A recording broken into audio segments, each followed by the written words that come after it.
Hey guys, how's it going? Andrew here, Enough Said Cards on Sunday evening. Hope you're all doing well, and I hope everyone had a great Thanksgiving. Today I'm going to be doing a reveal of my SGC order, which arrived in the mail a few days ago. And I sent this in about 5 weeks ago, I think, and made a video prior to sending in the cards in which I made predictions on what some of the grades were going to be. So we'll see how my predictions were. We'll see how the cards graded. We'll get to that in just a minute. I haven't been buying a lot of cards in the last few weeks, but there is a lot going on in the hobby that I'm excited about. I'm going to be heading up to Philly next Friday with my two sons, Jack and Charlie, and we're going to be spending the weekend at the Philly show, which is always a good time. And so really looking forward to that. Also, there's a bunch of auctions going on. The Huggins and Scott auction, which ends December 16th. Love of the Game auctions. Looks like this one actually ended yesterday. And Memory Lane has a big auction going on right now. They have a Babe Ruth rookie in that auction. And the big one for me is the REA fall auction, which ends December 5th. And I have placed some bids in that one, so we'll see how I do. Anyhow, the order that I'm about to show you has cards which belong to me, to my two sons, and also one card which belongs to Mike Armstrong.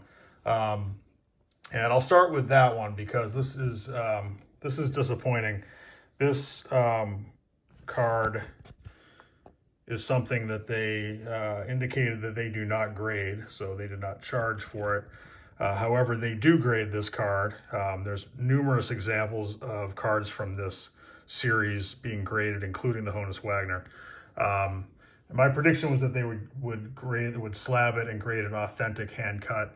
So this is the second SGC order in a row where there was kind of an uncommon card sent in that they did not slab. And last time, if you remember, if you watched my video, I had to contact them back and forth with emails, and they eventually did slab the other one, which also coincidentally was a postcard with Honus Wagner on it. But they should have slabbed this. I don't really understand why they didn't. They're just not, it seems like, putting a lot of effort into identifying and looking into kind of the more oddball issues that people are sending in. At least I haven't had a lot of luck last two orders. So we're going to see what we're going to do about this. I'm going to contact SGC. I'm going to talk with Mike and see if we can get that fixed. They also did not slab this one, which is a 1958 Ted Williams. And they indicated that it is miscut. Obviously a bit off center, but I'm not, really don't understand why they didn't grade that. No idea what that is about. I predicted that that was going to get a 2.5. But anyhow, the rest of the stuff they did slab, and we'll go through one by one. I made predictions on some of the older vintage stuff, not the modern stuff that my kids submitted. But we'll start with this one. This is a Sanella Babe Ruth card that belongs to my son Jack. He bought this raw at the last Philly show. Actually pretty excited about this one. By the way, I do know what the grades are. I looked at the grades when they came up on the website. But this one came back a 3, and I predicted this was going to be a 2.5. So obviously happy with the 3. This is a great looking 3 also. And it does have, which you're not even going to be able to see, it does have a little crease on the bottom there, which kind of blends in with the dirt there. But that is a great looking card. Looks awesome in the SGC slab. So happy with that one. Next up, this is a T201 Eddie Seacott. And I predicted a 2.5 for this one. And this one came back a 4. So I way underestimated this one, but very happy, obviously, with a 4. I've owned this card for probably 15 years. Just had it raw. Finally decided to send it in. So happy with that. Next up, This is a 1969-1970 John Havlicek rookie card. This was a gift from my brother a while back. And I predicted a 5.5 for this one and came back 5.5. So I was right on the money with that one. It looks great in the SGC slab also. Okay, next up, this is a Walker Buehler Chrome Rookie Auto. This belongs to my son Charlie. And this was a redemption.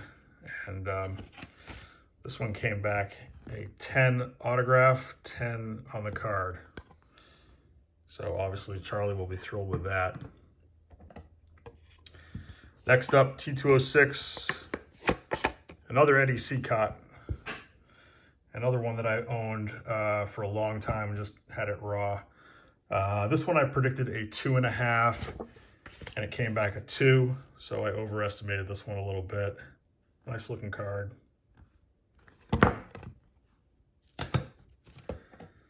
All right, next up, this one belongs to my son Jack. This is a Joe Burrow red, white, and blue prism. And the Bengals had a big win today. This one came back at 10, gem mint 10, so Jack will be thrilled with that.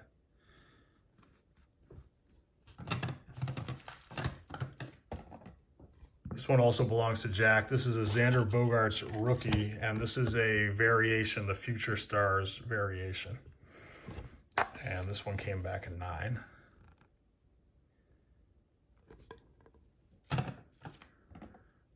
All right, next up, this is Fernando Tatis from Bowman Chrome. This is a refractor. I'm sorry, Bowman's Best. And this one came back a 9. Nice looking card.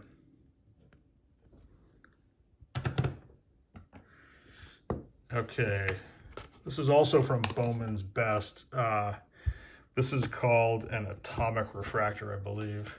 This is a really nice looking card. And that one came back at 10.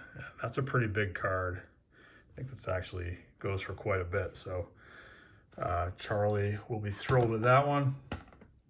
This one also belongs to Charlie. This is a Fernando Tatis Bowman Chrome.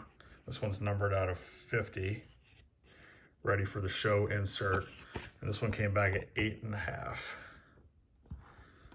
So missed something on that one. This one does have a little surface defect right there, but looks great in the SGC slab anyway. Shohei Ohtani rookie refractor. This one belongs to Charlie also, and that one came back at 9.